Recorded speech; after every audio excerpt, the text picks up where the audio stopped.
todas y a todos. Muchísimas gracias por haberme invitado a esta jornada, mi querido Pepe. Muchas gracias por darme la oportunidad de contar cuestiones relacionadas con el narcotráfico.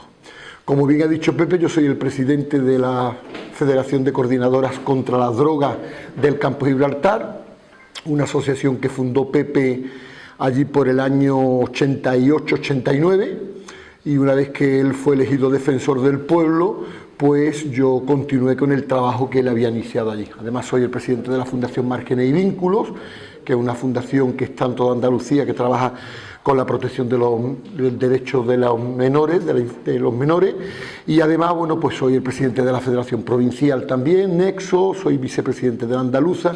En definitiva, bueno, pues llevo ya una trayectoria muy larga en el movimiento asociativo de lucha contra la droga.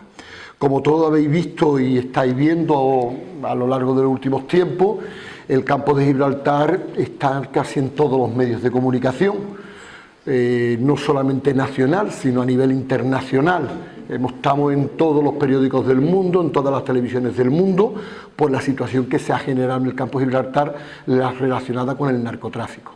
Esa situación no es nueva en el campo de Gibraltar, simplemente que mediáticamente, pues a partir de ciertos incidentes que ocurrieron el pasado año y el anterior, 2018-17, pues se puso un foco mediático en el campo de Gibraltar. El campo de Gibraltar, lamentablemente, siempre ha estado ligado a los negocios ilegales, como por ejemplo el contrabando. Fundamentalmente viene dado por su cercanía a la colonia de Gibraltar, donde todos sabéis que donde se producen dos economías que son totalmente diferentes, pues se produce lógicamente contrabando. En el caso de Gibraltar, por lo largo de la historia de Gibraltar, fundamentalmente era el contrabando de tabaco, en lo que tenía con Gibraltar, además de, bueno, pues había gente que se dedicaba a traer de Gibraltar productos que tienen menos impuestos allí y lógicamente a este lado, pues esos productos se podían vender a mejor precio, pero fundamentalmente el tabaco. Eso viene ocurriendo a lo largo de la historia del campo de Gibraltar. Cuando Pepe inicia el movimiento asociativo de lucha contra la droga en el campo de Gibraltar, a mediados de los años 80, ya teníamos una situación bastante compleja y complicada. A esto se le suma a lo largo de los años, pues, el tema de su cercanía a Marruecos. Marruecos es hoy por hoy el mayor productor del mundo del cannabis, hachís o cualquiera de sus derivados. Esto ocurre fundamentalmente por la ocupación estadounidense de Afganistán, el gran país suministrador de cannabis para toda la Unión Europea. Históricamente había sido Afganistán. Cuando hay una intervención, en este caso por parte de Estados Unidos en la guerra de Afganistán, pues se cortan esas rutas para esa entrada de hachís, y entonces Marruecos lo que hace es elevar su producción, porque bueno, hay una demanda importante en la Unión Europea de consumidores de cannabis. Se habla que puede haber unos 20-25 millones de consumidores diarios, por lo tanto, si hay demanda, tiene que haber oferta. Y Marruecos pues eleva su producción. Además de elevar su producción, Marruecos lo que hace es que también trata genéticamente, pues como se hace en Almería con los tomates, con los pepinos, o en Huelva con la fresa, modifica genéticamente las plantaciones de cannabis para conseguir que a lo largo del año haya más de una cosecha, y además para conseguir que el cannabis tenga un mayor principio activo, que es el THC, el tetrahidrocannabinol. Eso es uno de los principios activos que tiene el cannabis, y a partir de ahí. Entonces, aquella gente que se dedicaba al contrabando de tabaco, pues dice, vamos a ver ustedes, si nosotros tenemos una organización totalmente estructurada que es capaz de introducir tabaco desde Gibraltar, ¿por qué no utilizar esa organización para hacerla más rentable? Eso es una ley del mercado, de los mercados. Yo tengo que hacer más rentable mi empresa, y en este caso ellos dicen, pues vamos a empezar a traer cannabis de Marruecos. Hay demanda en la Unión Europea, tenemos en la Unión Europea organizaciones que nos demandan esta droga, y Marruecos es un gran productor y el mayor productor del mundo. Las últimas estimaciones dicen que Marruecos tiene unas 120.000 hectáreas de cannabis en el Valle del Rif. Pues para que hagáis una comparación, Andalucía tiene 80.000 hectáreas en algodón, y ellos tienen 120.000 hectáreas en todo el Valle del Rif. El hachís en Marruecos tiene un precio muy bajo, pero a este lado de la frontera ese precio se multiplica por 5, por 6, por 7, dependiendo. Entonces las organizaciones empiezan a traer, en este caso, la droga desde Marruecos. La droga se empieza a introducir primero en pequeñas embarcaciones, normalmente era lo que le llaman una goma, las gomas neumáticas que habéis visto en la playa que utiliza la Cruz Roja, Salvamento Marítimo y tal, pero el narcotráfico, que se reinventa diariamente, dice, bueno, si el Código Penal me pena exactamente igual traer 50 o 100 kilos de hachís que traer 4.000, el riesgo es el mismo, porque la pena es la misma, pero los beneficios mucho mayor. Y entonces se empieza a producir el fenómeno de que embarcaciones que solían traer 300 kilos, 400 kilos de hachís, se empiezan a imponer un tipo de embarcación que nosotros la llamamos narcolancha. El nombre real de ellos son semirrígidas, que tienen 4 y 5 motores de 250 caballos, que pueden navegar a una velocidad de 80-90 nudos en el estrecho. Navegar a 80-90 nudos es una velocidad muy alta, además cargada con 2, 3.000, 4.000 y hasta 5.000 kilos de hachís. Por lo tanto, el negocio es redondo al precio que está el hachís a este lado de la frontera, pues lo hacen todavía aún más lucrativo ese negocio. A esto se suma que las organizaciones descubren que no solamente vale con poner el hachís a este lado del estrecho, sino contra más arriba suba el hachís, más dinero cobran por ese hachís. Es decir, no es lo mismo traer el hachís, dejarlo solamente en el campo de Gibraltar y que otra organización lo lleve para el interior de la península o para Europa, que llevarlo, por ejemplo, a Holanda. ¿Por qué? Porque el gran centro de distribución de las drogas en la Unión Europea es Holanda. Incluso hay algún medio de comunicación y algún artículo que dice que Holanda prácticamente se ha convertido en un narcoestado. Sobre todo porque Holanda, a lo largo de estos años, como todos habéis visto, con esa permisividad que ha tenido para legalizar el consumo del cannabis, pues realmente se ha convertido en un narcoestado porque es el gran centro de distribución tanto de hachís como de cocaína, porque a través del puerto de Amberes, también uno de los puertos más importantes de introducción de cocaína de toda la Unión Europea. Y luego, por parte del este de la heroína de Turquía, en definitiva. Bueno, pues el hachís que en Marruecos un kilo se puede pagar en la compra, pues normalmente puede estar 200 euros, puesto en Holanda, pues su precio puede estar en 2.000, 2.500, 3.000 euros kilo. Por lo que veis, se multiplica escandalosamente la cantidad de dinero. Entonces, estas organizaciones, pues lo que hacen es fundamentalmente, bueno, pues trabajar para ganar dinero. Y eso ha existido toda la vida. Se agrava fundamentalmente cuando llega la crisis. Cuando aparece la crisis en el año 2008, una parte muy importante de la población que estaba ligada al sector de la construcción, al sector servicio, se queda en el paro, pues como casi toda España, no solamente en el campo de Gibraltar. La diferencia es que cuando alguien se queda en el paro en Jaén, pues lo único que le queda es irse a la aceituna, lamentablemente, o en Huelva irse a la fresa. En el campo de Gibraltar, cuando la gente se queda en el paro y tiene poco escrúpulo, porque también hay que decirle que se tiene poco escrúpulo, pues dice, yo tengo que seguir manteniendo mi nivel de vida porque tengo una hipoteca, porque he pedido un préstamo para llevar al niño a Disneylandia, como sabéis que se hace, o porque la comunión que me he gastado en una pasta y me he hipotecado, pues lógicamente yo necesito seguir teniendo un nivel de ingreso. Y entonces hay muchísima gente que ve en el narcotráfico una forma de vida y una forma de seguir teniendo económicamente ese estatus que tenía. Entonces hay muchísima gente que se empieza a incorporar al narcotráfico. En principio, la gente que se incorpora al narcotráfico y que más se ve, pues son personas con poca formación, personas que tienen una difícil inserción laboral y además empiezan a introducirse en ese mundo gente muy joven, gente jovencísima que estaba ligado mucho al contrabando de tabaco, pero que en el narcotráfico empieza a tentarlo porque se gana mucho más dinero. A partir de ahí se produce un fenómeno que lo cambia todo. Las antiguas generaciones que se dedicaban al narcotráfico tenían, como yo siempre digo, un pacto no escrito. Y ese pacto no escrito era, ellos se dedicaban al narcotráfico, ellos sabían que lo que estaban haciendo era ilegal, sabían que los cuerpos y fuerzas de seguridad del Estado estaban precisamente para meterlo en la cárcel, y cuando se producía un desembarco de hachís aparecía la Guardia Civil o la Policía Nacional, ellos simplemente lo que hacían era salir corriendo, dejar la droga y ya está, no había más problemas.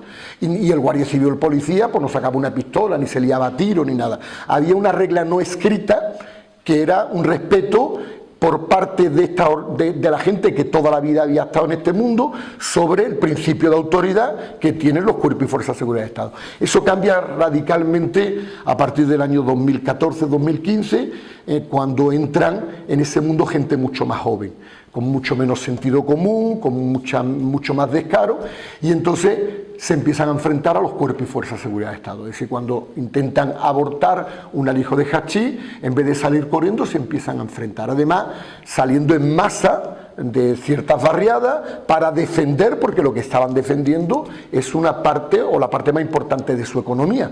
Y a partir de ahí se empiezan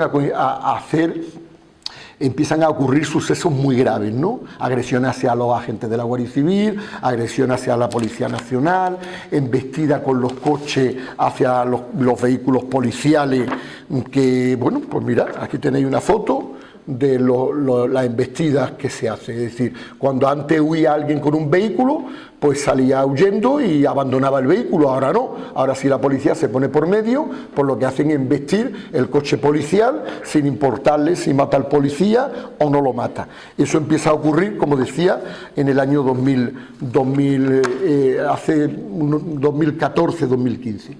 Pero hay un hecho que sucede que es creo que el hecho que es el culmen de esa pérdida del principio de autoridad. Se produce una detención en el campo de Gibraltar de uno de los lugartenientes de una de las organizaciones más importantes del tráfico de drogas, que le llaman los Castañitas. Esos son dos hermanos que históricamente se dedicaban al contrabando de tabaco, pero lo cambian por el tráfico de hachís, una de las organizaciones, no la única, pero sí una de las más importantes que hay allí en el campo de Gibraltar, y uno de sus lugartenientes, uno de los jefecillos, es detenido pues, en un control que hace la policía. Al detenerlo, él va en una pequeña moto, una scooter, se cae, se hiere un poco la pierna, y lógicamente lo primero que hace la policía, antes de ponerlo a disposición judicial, llevarlo al hospital para que la herida se le cure.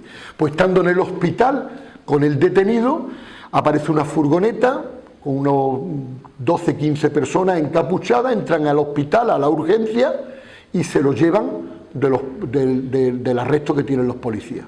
Ahí se monta un pollo en el hospital, y eso parece más una película del oeste, donde el sheriff tiene un detenido y va a la gente y le dice al sheriff, o saca al detenido o matamos. Pues exactamente igual, es decir, lo arrestan y se lo llevan, se lo arrancan a los policías. Afortunadamente los policías utilizaron el sentido común y no sacaron la pistola allí en urgencia ni se liaron a tiro.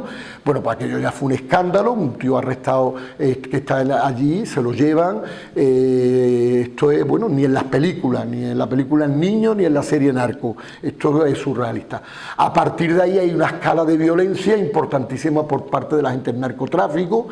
Hay un intento de quemar las embarcaciones de vigilancia aduanera en el puerto de Algeciras, donde están amarradas. Una noche aparecen unos tíos con una garrafa de gasolina, con una barca, y empiezan a rociarlas de gasolina para prenderle fuego.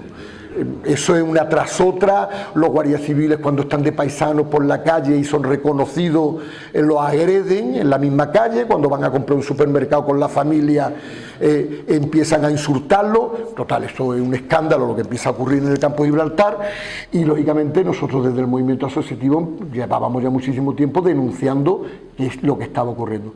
A partir de ahí, pues desde el movimiento asociativo empezamos a intentar que el Estado, el gobierno, intervenga para reconducir esa situación.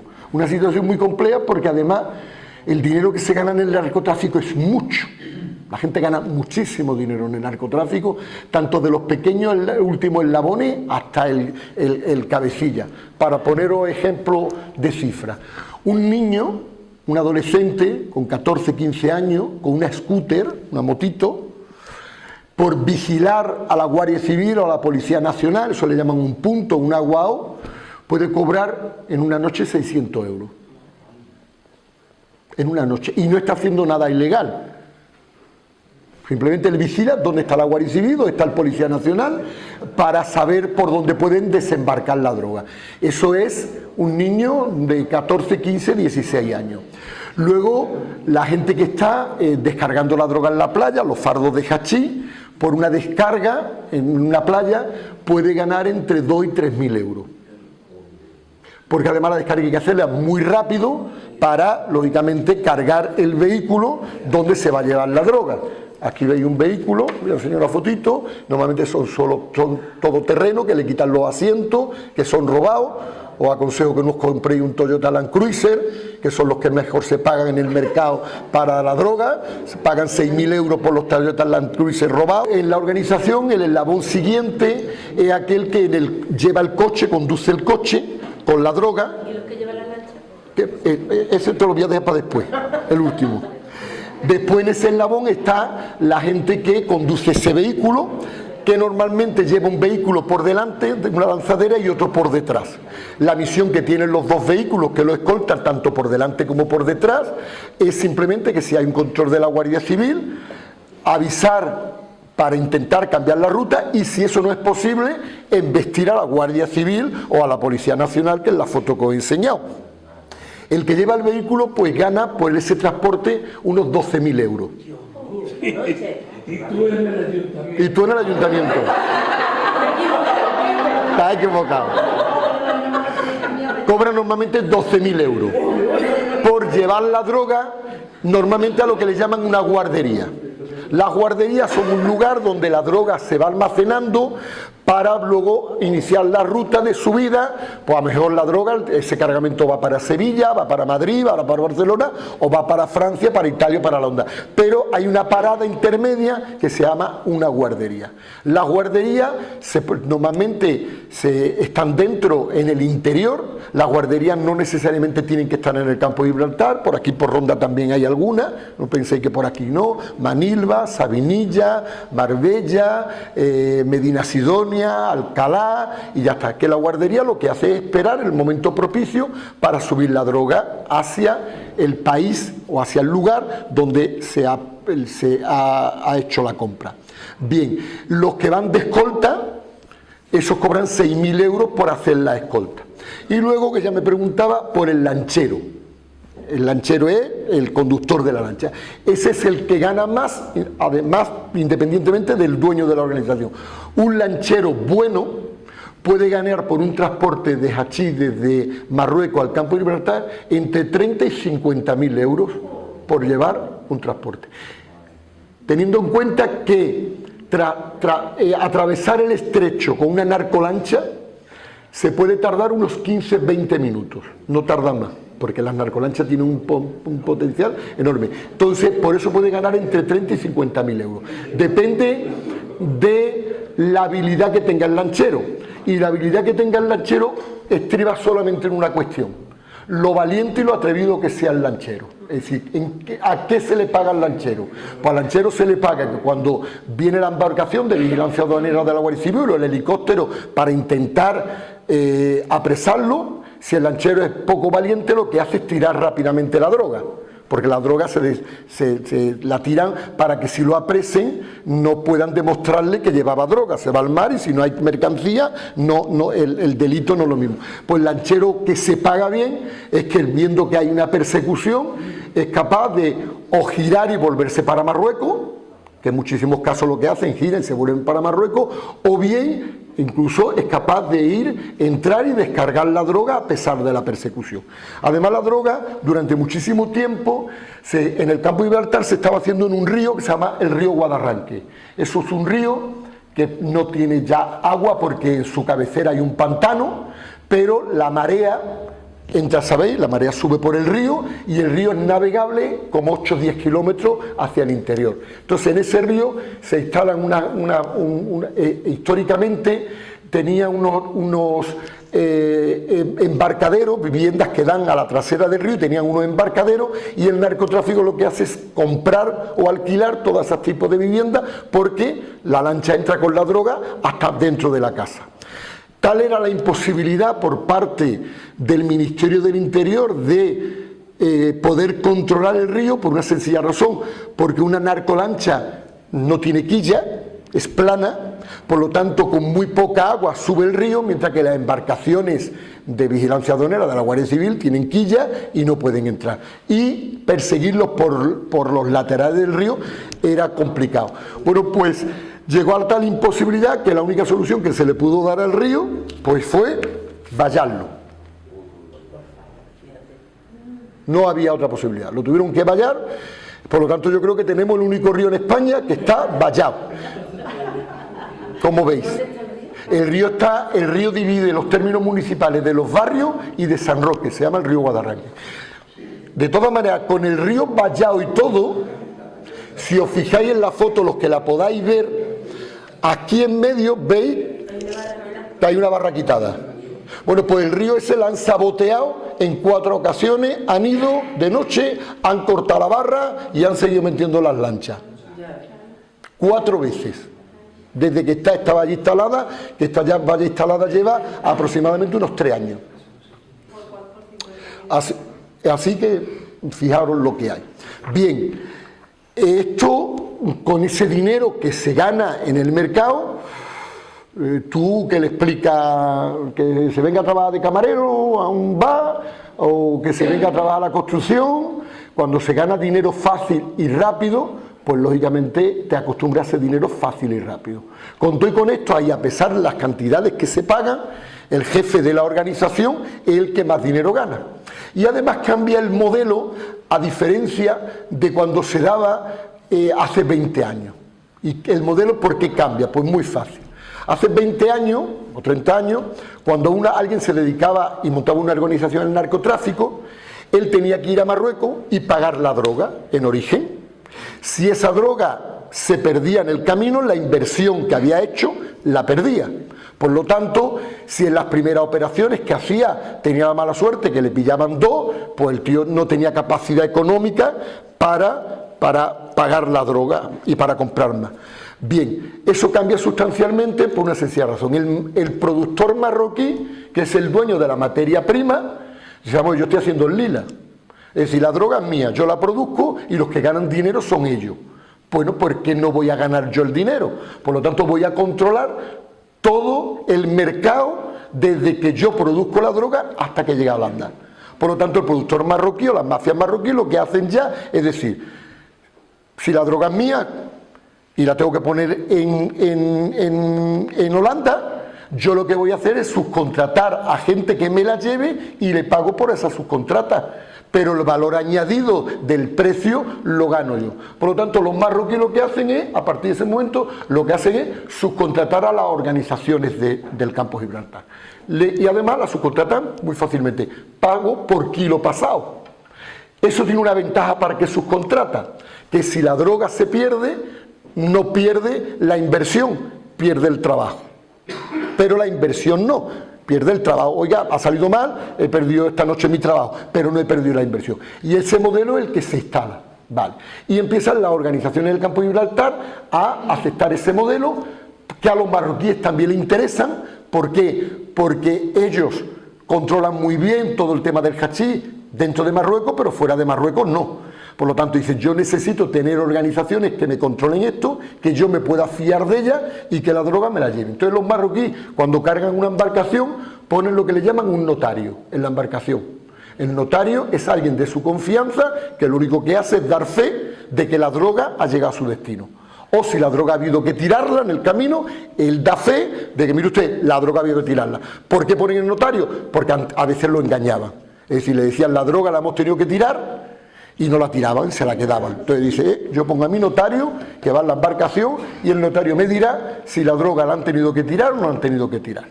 Esto es un entrama ahorita. Y luego las organizaciones del campo de Gibraltar, que se habla, hombre, dar cifra de un negocio ilegal siempre es difícil, ¿no? porque podemos tender o a exagerarla o a minimizarla. Se habla que en el campo de Gibraltar puede haber entre unas 30 y 40 organizaciones que se dedican al narcotráfico y que pueden mover entre 2 y 3.000 personas de una forma directa, no indirecta. Bueno, pues estas organizaciones lo que hacen es, a diferencia en otros lugares, que por ejemplo ahora está ocurriendo en la Costa del Sol, que habéis visto que se están matando las organizaciones mafiosas, poniéndose bombas, uno salió de la comunión de su hija y lo matan en la misma puerta de la comunión. Ahí hay organizaciones irlandeses, holandeses, suecos, marroquíes, británicos, gente del este, que lo que están intentando es acabar con la otra organización para quedarse con el mercado. En el campo de Gibraltar han sido hasta listos hasta para eso. Han dicho, ¿nosotros para qué nos vamos a entrar en una guerra entre nosotros si aquí hay tarta para todo el mundo? Vamos a repartirnos la tarta y no entremos a intentar quedarnos con nada. Entonces las propias organizaciones se ponen de acuerdo y en un momento determinado, cuando hay que hacer una operación importante, hacen lo que se le dice en el argot empresarial, una UTE, una unidad temporal de empresa. Sabéis ustedes que cuando se quiere hacer un puente y vale mucho dinero hacerlo, pues varias empresas se ponen de acuerdo y hacen una UTE, Dragado y Construcciones, con Corsán y tal y que cual, y cada uno hace una parte. Que luego, cuando se termina ese puente, se separa. Pues ellos hacen el modelo de UTE, Unidad Temporal de Empresa. Tenemos que hacer un buen trabajo, muy bien. ¿Quién tiene el mejor lanchero? Este. Pues yo le contrato al lanchero. ¿Quién tiene la mejor guardería? Este. ¿Por qué? Porque tiene una guardería como la última que pillaron en el Zabal, que tenía una bañera hidráulica, el cual se le daba un botón, la bañera subía para arriba y tenía un zulo debajo. Tipo ETA, cuando os acordáis Ortega Lara, que lo metieron en un zulo, pues eso.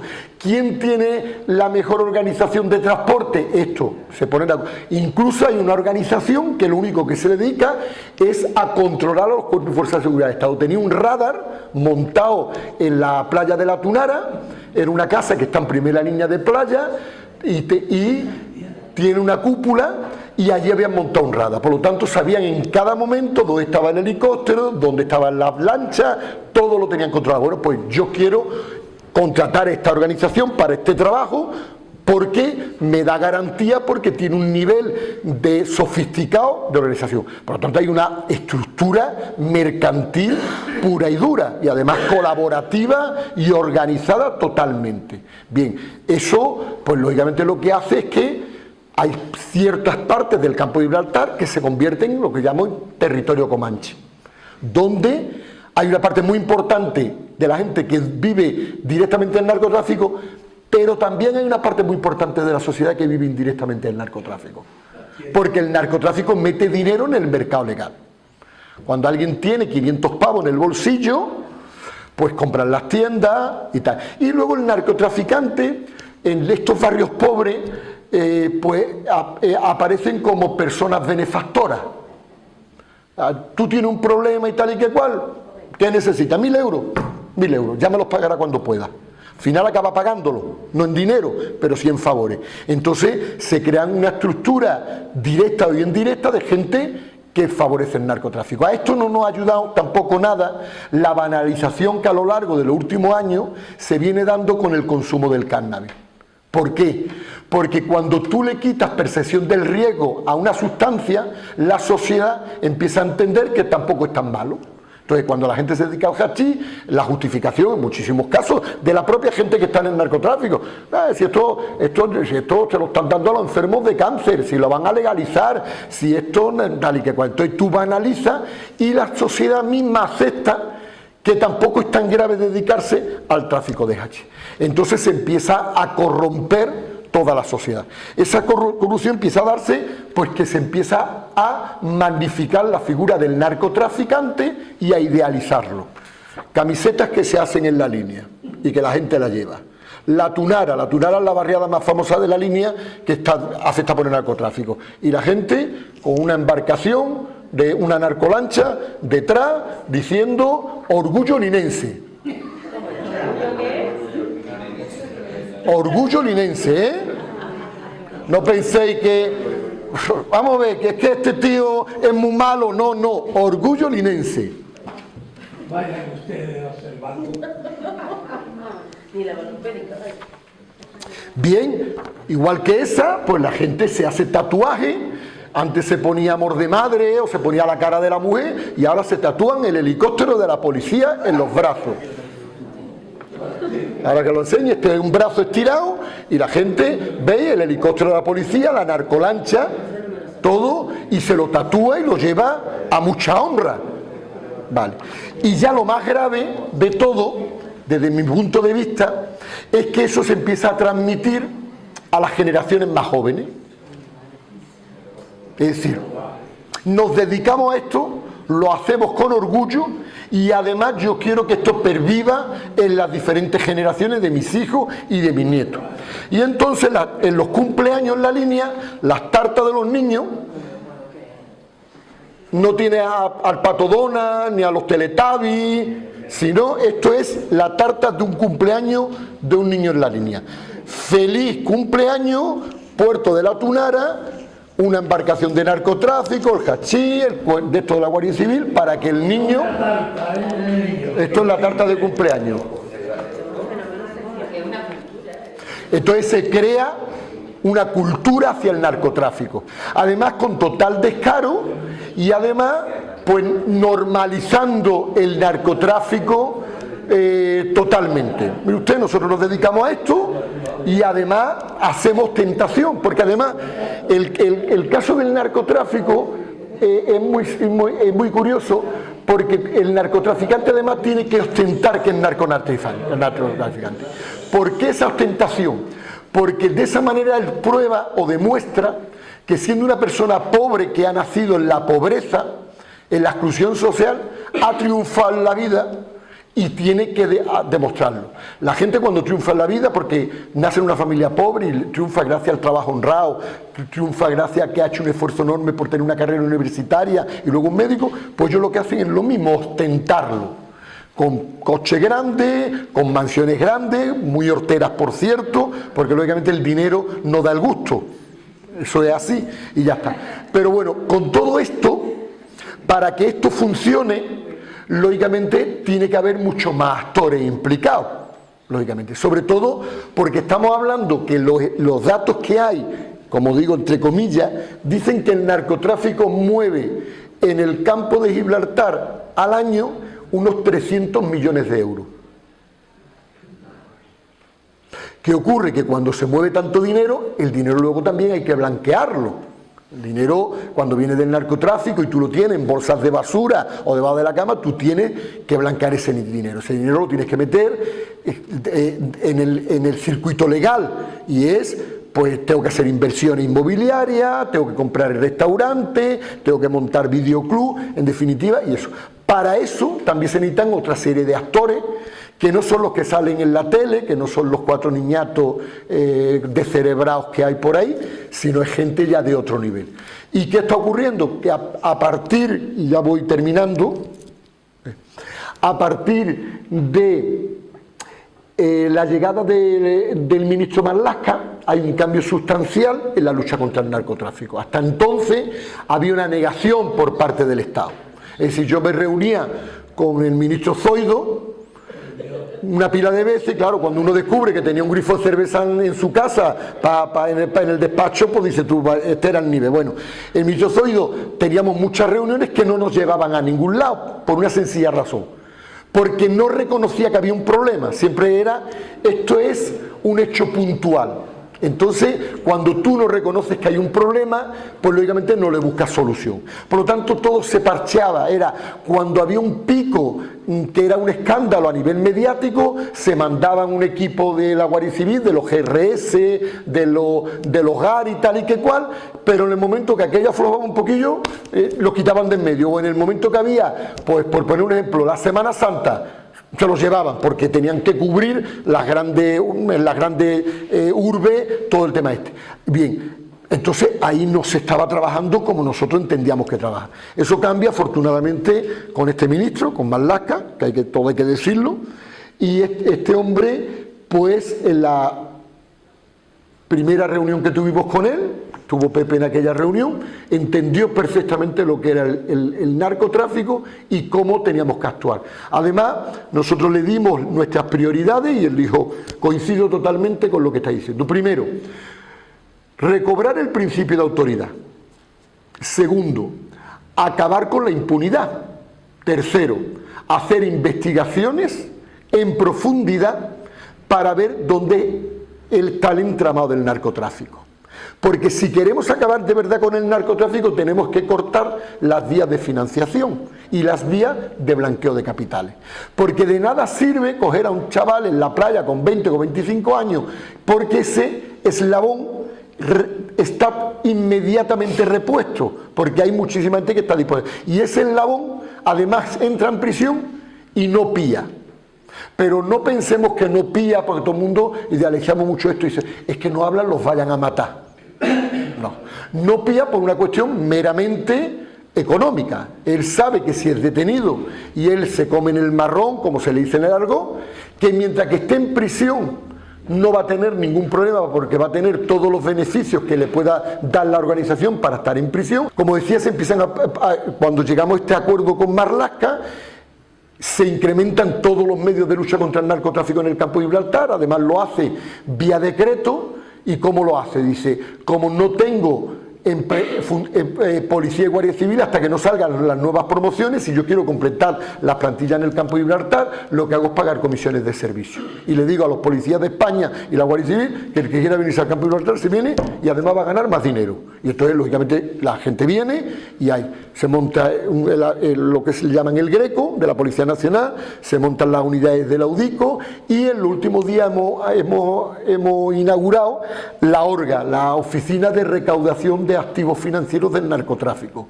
que lo que hacen es buscar el dinero, la procedencia y ese blanqueo. ¿Por qué? Porque ellos lógicamente no son tontos, ellos no tienen el dinero ni las propiedades a su nombre, son siempre interpuestos, son testaferros y tal y que cual. Entonces ellos lo que intentan buscar es esos testaferros, como el otro día ha pasado. El otro día detienen en Sotogrande a una de las amantes de uno de los hermanos Castañita, porque además se gastaba todos los días 5.000 euros diariamente.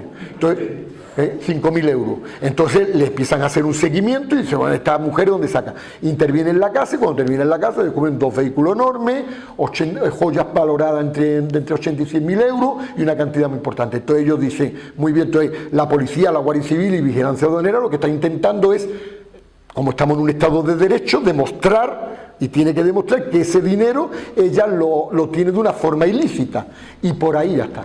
¿Qué ocurre? Que con todas estas investigaciones, a nosotros lógicamente nos pilla por sorpresa, pues empieza a aparecer gente de todo tipo. Aparecen inspectores de policía que estaban metidos, guardias civiles ya han detenido unos pocos, empiezan gente que tenía un estatus social. Otro día detienen un abogado en Sotogrande con una casa espectacular, que además nadie lo relacionaba con el narcotráfico. Lo que hacía era blanquearle el dinero y todo el tema ese. Bueno, y aparece hasta un funcionario de un ayuntamiento que de 8 a 3 era funcionario y a partir de las 3 de la tarde hacían algún chapucillo en el narcotráfico para ganarse unas perrillas aparte, pero de 8 a 3 estaba en el ayuntamiento el hombre cumpliendo con su obligación y haciendo su trabajo, y a partir de las 3 de la tarde el chapucillo en el narcotráfico. Está muy mal la función.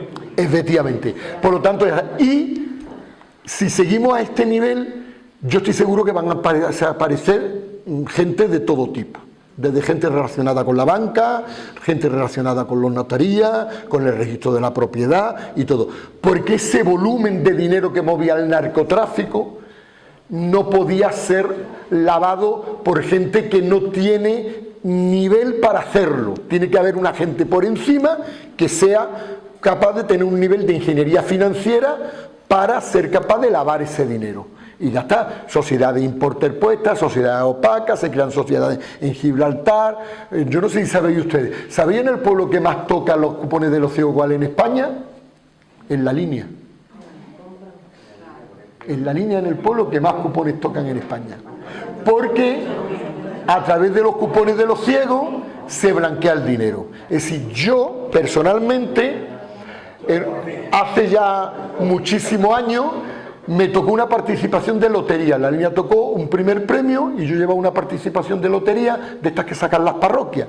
Estoy hablando en pesetas. Y entonces me tocaron 250.000 pesetas de aquel tiempo, lo cual no era para quitarme de trabajar, pero bueno, era una cantidad buena, para quitarme por lo menos las trampas. Bueno, pues cuando me toca esa participación, a mí viene a verme el director de un banco y me da por esa participación 100.000 pesetas más. 350. ¿Por qué? Porque yo con ese dinero, pues uno coge ese dinerillo y tú dices, bueno, pues tengo mis hijos, le voy a dar a cada uno 40 o 50.000 pesetas, tengo la letra del coche, la voy a quitar, tengo la hipoteca y tal, o voy a reformar la casa. Por lo tanto, tú ese dinero lo gastas inmediatamente porque no era una cantidad para decir, de esto me voy a jubilar. Pero el director del banco empieza a recoger todas esas participaciones, dicen que le han tocado a su cliente y lo metía en el banco. Entonces eso sí. Y es la línea donde más tocan los ciegos de toda España. ¿Por qué? Porque es una forma muy importante de blanquear. Si en la línea a ti te toca un cupón de los ciegos de esos de 30.000 euros e inmediatamente viene alguien a verte y te dice que te da 50.000 euros. Tú coges los 50.000 euros y pues me voy a comprar un capricho, me voy a comprar un coche. 50.000 euros o 40, ya está. Perfecto, pero ellos empiezan a blanquear. Por lo tanto, hay una estructura mafiosa que es lo que a nosotros siempre nos ha preocupado, que además empieza a corromper toda la sociedad. Empieza a corromper a los guardias civiles, a las policías, empieza a corromper a los pilares del Estado. Incluso empieza a corromper a partidos políticos. En el campo de Gibraltar también hubo alguna iniciativa de algún partido independiente, no de los partidos tradicionales, afortunadamente, que estaba financiado por el narcotráfico. Entonces, cuando esos partidos llegan al poder, lógicamente trabajan para el narcotráfico. ¿Cómo trabajan? Haciendo recalificaciones urbanas, dando licencias de obra y todo eso. Por lo tanto, ahí hay una situación bastante compleja y complicada. Y nosotros estamos, pues lógicamente, en esa línea de la lucha sin cuartel, pero esto no acaba. Hombre, decir que vamos a acabar con el narcotráfico es una utopía. Nosotros lo que decimos es que vamos a llevarlo a unos términos socialmente aceptables. Socialmente aceptable. Desde junio del año pasado al día de hoy se han detenido en el campo de Gibraltar 2.000 personas relacionadas con el narcotráfico. 2.000, ¿eh? Allí tenemos una prisión que es Botafuego, que van a tener que hacer Botafuego 2 al lado porque no caben ya. Efectivamente, porque las operaciones, es más, al día de hoy incluso la sugerencia que se le daba a los cuerpos y fuerzas de seguridad de Estado era que aflojen un poco porque judicialmente no hay capacidad de dirigir eso, porque ahora viene la segunda parte de todo esto. Tengo muchos detenidos, pero tienen que ir, primero hay que hacerle una instrucción de todo el tema, esa instrucción tiene que estar bien hecha para que cuando llegue el juicio salgan las condenas. ¿Y qué ocurre? Que los juzgados de instrucción no tienen capacidad ahora mismo para afrontar esto, sobre todo porque la gente que se dedica al narcotráfico luego tiene muy buenos abogados, que son los narcoabogados. No cogen un abogado de oficio, cogen un narcoabogado que sabe perfectamente el derecho penal y que intenta por todos los medios poner todas las trabas, pidiendo todas las garantías. Primero, ¿para qué? Para dilatar mucho el proceso. ¿Qué gano dilatando el proceso? Pues lo que tú ganas cuando tú dilatas un proceso judicial muchos años es un atenuante que se llama dilación indebida. Y es, los ciudadanos tenemos derecho a una justicia justa y rápida. Cuando la justicia no es rápida y tú tienes condicionada tu vida durante muchísimos años porque no sale el juicio, cuando va a salir el juicio tú dices al juez, yo voy a pedir una dilación indebida, y eso puede dar con la nulidad de todo el proceso. Por lo tanto hay que llegar a acuerdos y tal. Por lo tanto esto es la perversidad que tiene el propio sistema democrático y judicial. Por lo tanto nosotros ahora estamos pidiendo muchas más medios judiciales. Se nos prometieron 4 juzgados de instrucción. El Consejo General del Poder Judicial ha aprobado los 4 jueces, pero ahora la Junta de Andalucía tiene que crear las sedes judiciales. Y ahora estamos que la Junta de Andalucía haga la parte que le corresponde, que es poner funcionarios, poner la sede judicial, poner la luz, el agua, el teléfono y tal. La Junta de Andalucía ahora no hemos encontrado que el consejero que ha llegado, que es de Ciudadanos, pues acaba de aterrizar, no tiene ni pajolera idea y está mirando para un lado y para otro. Y los jueces están diciendo, oiga, vamos a tener cuidado porque se pueden ir de rosita todos. ¿Pero qué consejería de Justicia. Claro, se la lleva Marín. Es que es la misma. Entonces nosotros le hemos dicho... ¿Qué? No, vamos a ver, eso tú haces las consejerías como tú quieres. En este caso, Justicia está muchos años con Interior y con Gobernación y bueno, y el nuevo gobierno lo ha separado y está con Turismo, me parece. Entonces, claro, el consejero lleva Turismo, que es la feria de Torremolinos, el Día del Turista y el tema judicial. Entonces, ahí tenemos un problema. Entonces, ese problema es el que estamos intentando ahora mismo solucionar. Pero ya te voy terminando. Ya voy terminando. Pero nosotros entendemos que la solución que pasa por el campo de Gibraltar no es solamente la única solución, no puede ser policial ni judicial. Tiene que haber una intervención integral. ¿Por qué? Porque si no hacemos una intervención integral de darle a la gente futuro, esto no tiene nada. Nos dedicaremos a construir prisiones, nada más, para que quepan. Entonces nosotros, la propuesta que le hicimos al ministro, y en este caso cuando hemos estado en Bruselas, que mi amigo Álvaro estuvo con nosotros, y además el que mejor se enteró de todo fue porque habla inglés, por lo tanto y allí se habla inglés y era el que se enteraba de todo mejor que nosotros.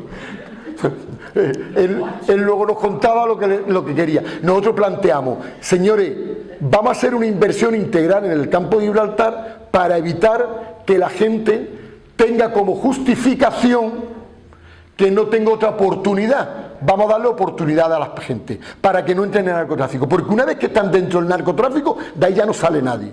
Vamos a intentar que no entren, vamos a intentarle a un chaval de 16, 17 años darle futuro de jardinero, de mecánico, de fontanero, y que él decida si quiere estar en la parte honrada o en la parte delincuencial, pero al menos que tenga la oportunidad, porque allí realmente el narcotráfico de lo que se sirve precisamente es de la falta de oportunidades y de los índices de paro tan altos. En la época cruda de la crisis, el porcentaje de jóvenes parados en las barriadas de alto riesgo llegó casi al 80%. Por lo tanto, el narcotráfico tienta a esos jóvenes para decirle aquí tiene una oportunidad y caen en la tentación. Entonces nosotros decimos plan integral con las medidas policiales, judiciales y todo el tema, pero también otra serie de medidas. ¿Por qué? Porque nosotros entendemos, yo entiendo que el Estado nos abandonó a nuestra suerte hace muchísimos años en el campo de Gibraltar. Y no hablo ni siquiera de los gobiernos, hablo del Estado como tal. Nos abandonó. Si todos los Estados necesitan un vertedero donde meter todo aquello que nos gusta. Y este Estado decidió en un momento dado que ese vertedero era el campo de Gibraltar. Y allí tenemos contrabando de tabaco, narcotráfico, inmigrantes, menores no acompañados, y allí lo tenemos todo. Entonces nosotros decimos, nosotros aceptamos el reto, pero oiga, de muchas oportunidades. Y nosotros la mayor oportunidad que nos pueden dar, que os afecta a vosotros aquí en Ronda, es que tenemos el puerto más importante de España, el más importante del Mediterráneo, uno de los 10 puertos más importantes del mundo, y tenemos un tren que va a carbón, que es el tren Algeciras-Bobadilla, que pasa por aquí, por Ronda. Cuando si ese tren hubiéramos tenido una vía, yo no digo una vía del AVE, porque lógicamente medioambientalmente es imposible traer por la serranía una vía, pero si una Altaria, el puerto potenciaría muchísimo más la economía del campo de Gibraltar. Y a lo largo de 30 años o de 20 años en este país se han hecho vías y estaciones del AVE donde no se sube ni se baja nadie, y no nos hicieron una vía en el campo de Gibraltar hasta Bobadilla, que llega aquí por Ronda, que ahora mismo, como todos sabéis, la tenemos cortada porque hubo un desprendimiento y llevamos 3 meses ya y tal. Entonces nosotros decimos, hagan inversiones en el campo de Gibraltar, que esas inversiones puedan mover económicamente al campo de Gibraltar, porque el campo de Gibraltar es un lugar que además tiene también futuro. ¿Por qué? Porque tiene ese puerto, tiene el polígono industrial más importante de la comunidad autónoma andaluza junto a Huelva, tenemos un potencial turístico enorme con unas playas maravillosas que se llaman Tarifa, Bolonia, Lanterra, que es una maravilla. Vamos a darle oportunidades. Ustedes lo que no pueden es abandonarnos a nuestra suerte, como nos han abandonado durante toda la vida. Por lo tanto, en eso es lo que estamos nosotros actualmente y en esa historia es la que estamos luchando para intentar cambiar eso. De todas maneras, deciros que al Campo de Gibraltar podéis ir con toda tranquilidad, que allí no vamos con pistola por las calles, ni vamos como en el oeste, que muchas veces los medios de comunicación, como veis, parece que aquello es el oeste y tal. Allí podéis ir con toda la tranquilidad del mundo, por una sencilla razón, porque la delincuencia común no existe en el Campo de Gibraltar. Tú en el Campo de Gibraltar puedes dejar tu coche abierto, que no te lo toca nadie, porque el que tiene vocación de delincuente está en el narcotráfico, que gana mucho más dinero que robándote un radiocassette o robándote una chaqueta de cuero. Por lo tanto, tú vas al Campo de Gibraltar y te puedes pasear por donde tú quieras, que nadie te va a robar, ni nadie te va a poner una pistola, ni nada. ¿Por qué? Porque el que tiene vocación delincuencial está dentro del entorno del narcotráfico, que deja más dinero y que además se puede ahorrar que tú lo pilles robándote el coche y le das 2 tortas. ¿Vale? Entonces podéis ir al Campo de Gibraltar cuando queráis, que aquello es una tierra muy acogedora, una tierra de futuro. Lo que pasa es que tenemos que esperar que se nos dé la oportunidad que se merece el Campo de Gibraltar. Muchísimas gracias.